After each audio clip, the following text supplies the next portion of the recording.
नमस्कार, मेरा नाम है समकित बांटिया और आज हम लोग बात करने वाले हैं how to be successful at ISI MSQE entrance examination.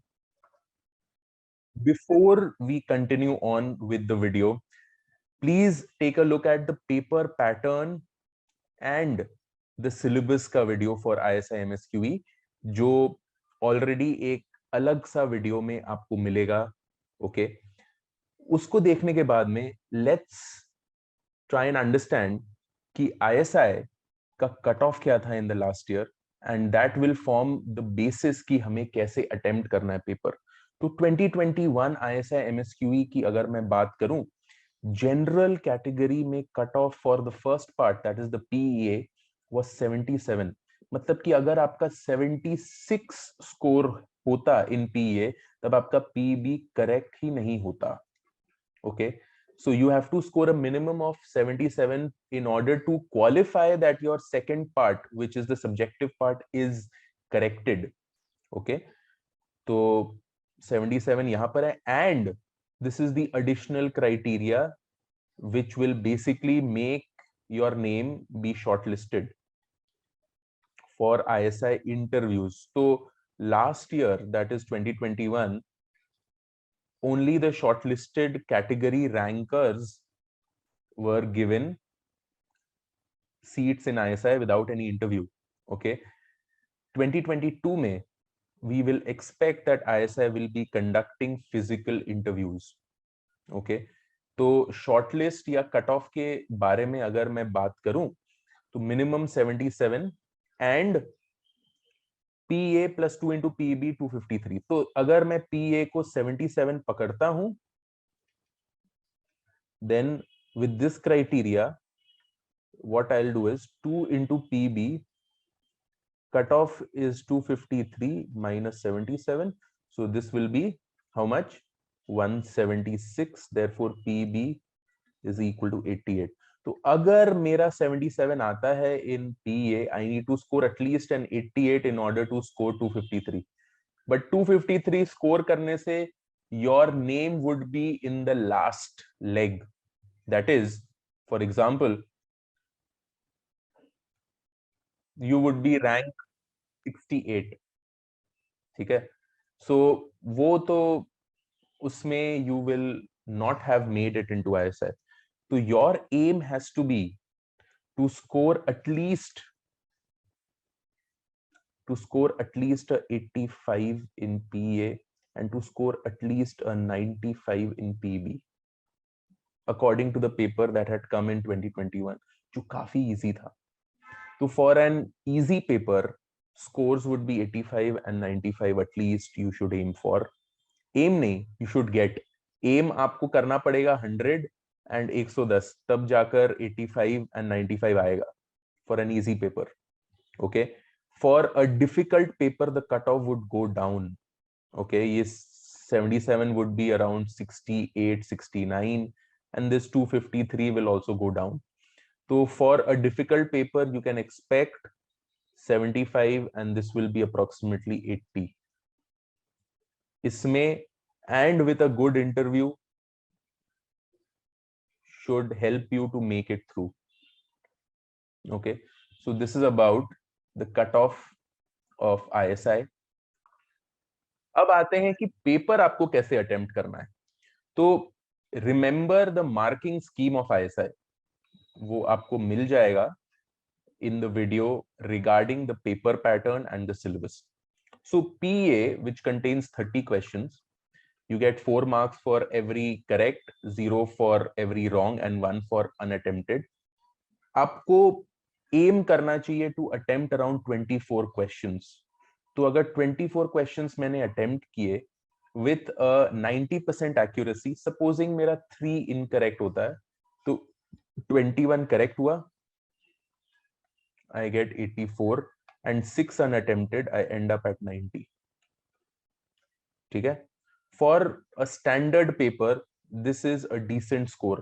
तो your attempt should be around 24. अब ये 24 को आइडेंटिफाई करने के लिए 30 में से हमें अगर 24 अटेम्प्ट करना है तो कौन से 24 अटेम्प्ट करने हैं उसको आइडेंटिफाई करने के लिए सबसे पहले before attempting the entire paper you should go about seeing which questions to attempt, कौन से वो 24 होंगे जो मुझे अटेम्प्ट करने हैं. So you should go take a look at each and every question. हर एक क्वेश्चन के लेफ्ट में मार्क करिए EMD, easy medium difficult. Okay, तो क्वेश्चन नंबर 1 मैंने देखा, चलो E है. क्वेश्चन नंबर 2 मैंने देखा, चलो M है. क्वेश्चन नंबर 3 मैंने देखा, D है. तो EMD के through mark all the 30 questions.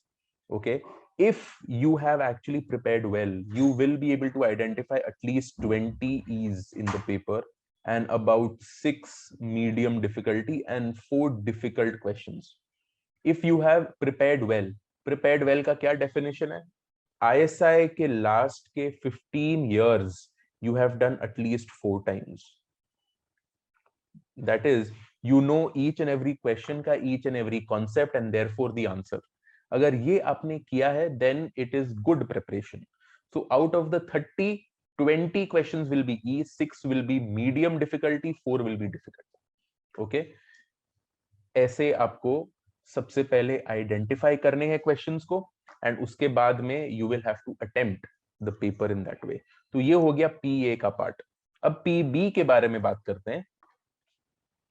PB में भी 9 क्वेश्चंस है. 9 क्वेश्चंस मुझे करने हैं 4 क्वेश्चंस. इधर भी please identify which 4 questions you have to do first.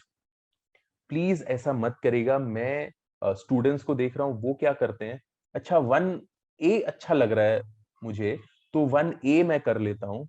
B and C अच्छा नहीं लग रहा तो B and C को मैंने छोड़ दिया.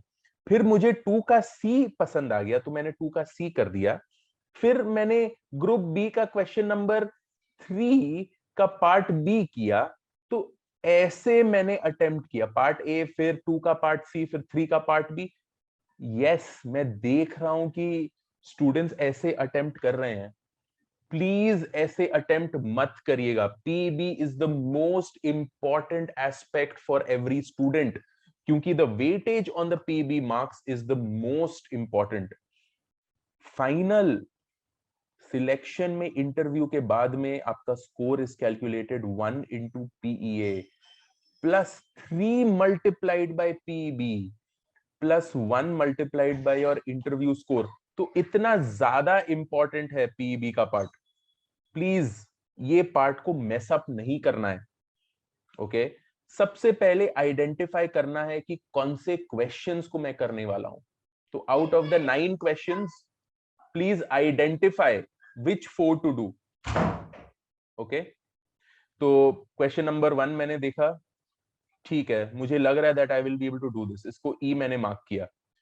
क्वेश्चन नंबर 2 मैंने देखा, ठीक है, ये भी आई कैन डू, तो E मैंने मार्क किया. तो प्लीज इंश्योर कि you are able to identify at least 1 E in each section, क्योंकि ईच सेक्शन में आपको एक क्वेश्चन तो अटेम्प्ट करना ही है. Okay, so 1 E has to be attempted in each section and 1 more question can be done from any other group. Okay, एक और इसमें क्वेश्चन आता है स्टूडेंट्स का, सर अगर मुझे 5 क्वेश्चंस करने हैं बेस्ट ऑफ 4 तो वो ले लेंगे? इसका जवाब मेरे पास में नहीं है, क्योंकि इंटरनली वो एग्जामिनर जो ये पूरे क्वेश्चन पेपर को करेक्ट कर रहे हैं उनका क्या व्यू पॉइंट है इस पे, that is a grey area. So I will suggest please जितना बोला गया है उतना ही अटेम्प्ट करें. 4 क्वेश्चन आपको बोले गए हैं, 4 क्वेश्चन ही करें. 5 मत करिए, 6 मत करिए, 7 मत करिए, उतना टाइम भी नहीं होगा by the way. So basically आपको 4 क्वेश्चंस अटेम्प्ट करने हैं. Make sure that you do all the parts of all the 4 questions. यहां पर नेगेटिव मार्किंग नहीं है. तो even if you are unsure of a part, please do it at least. Okay, सबसे पहले तो if you are unsure of a part तो वो क्वेश्चन को E मार्क मत करिए. E वही क्वेश्चन को मार्क एक्चुअली करिए जिसमें all the parts are doable by you and उसको पूरा अच्छे से करें. राइट, सो यहां पर भी प्लीज आइडेंटिफाई कि कौन से क्वेश्चंस को आपने करने हैं. group A, group B, group C. Okay, try to do the groups serially. जैसे अगर मैं ग्रुप सी को अटेम्प्ट कर रहा हूं and I plan to do 2 of the questions from group C, तो ग्रुप सी के वो दोनों क्वेश्चंस को मैं ग्रुप सी के बाद में एक साथ में कर दूं।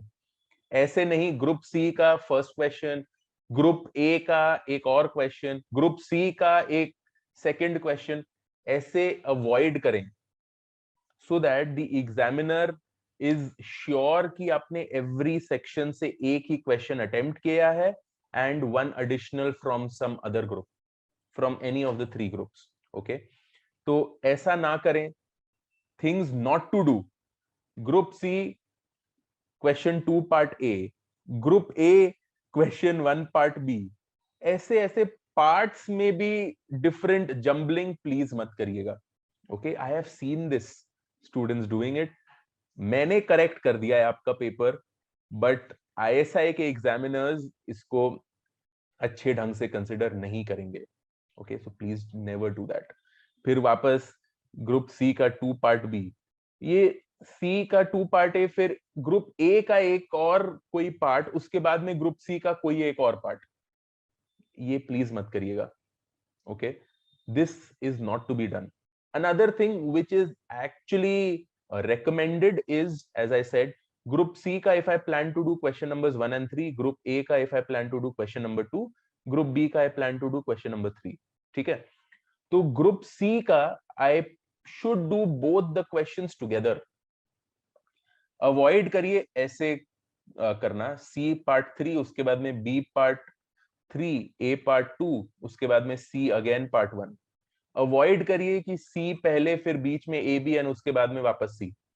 ओके, अगर सी पार्ट के दोनों क्वेश्चंस है, दोनों को साथ में करिए, या पेपर्स आपके पास में है, ओके, क्वेश्चंस को एक एक पेज पे खत्म कर दीजिए, एंड में स्टेपल उसको अकॉर्डिंगली कर दीजिए। Okay, the serial for the examiner should be proper, उसको कंफ्यूजन नहीं होना चाहिए कि आपने 4 क्वेश्चन अटेम्प्ट किए या 5 क्वेश्चन अटेम्प्ट किए, ये कंफ्यूजन उनको नहीं होना चाहिए। Okay, and group B is an important part, as I said, अगर इजी पेपर है तब 100 का टारगेट 100 नहीं, सॉरी, 100 का स्कोर आपका आना चाहिए, टारगेट होना चाहिए 120। ओके, एंड अगर डिफिकल्ट पेपर है then please make sure that at least you get a 80-85, उतना इंश्योर आपको करना है। एंड इसमें बहुत बार ऐसा भी होगा कि आंसर आपका 3 लाइन में खत्म हो रहा है and marks is 10। It is okay, it is okay, less is more. Examiner को अगर समझ में आ गया कि कॉन्सेप्ट आपको समझ में आ गया है, then even 3 lines is enough for you to get full 10 on 10। Okay, you don't have to write a story, understood? Story नहीं लिखना है, जो है टू द पॉइंट लिखना है, क्योंकि प्लीज अंडरस्टैंड आईएसआई के एग्जामिनर्स भी बहुत बिजी हैं, they don't want to read any stories, right? तो ये तरीके से आपको अटेम्प्ट करना है PA and PB. I wish each of you all the best for the ISI entrance examination. Be well and happy studying.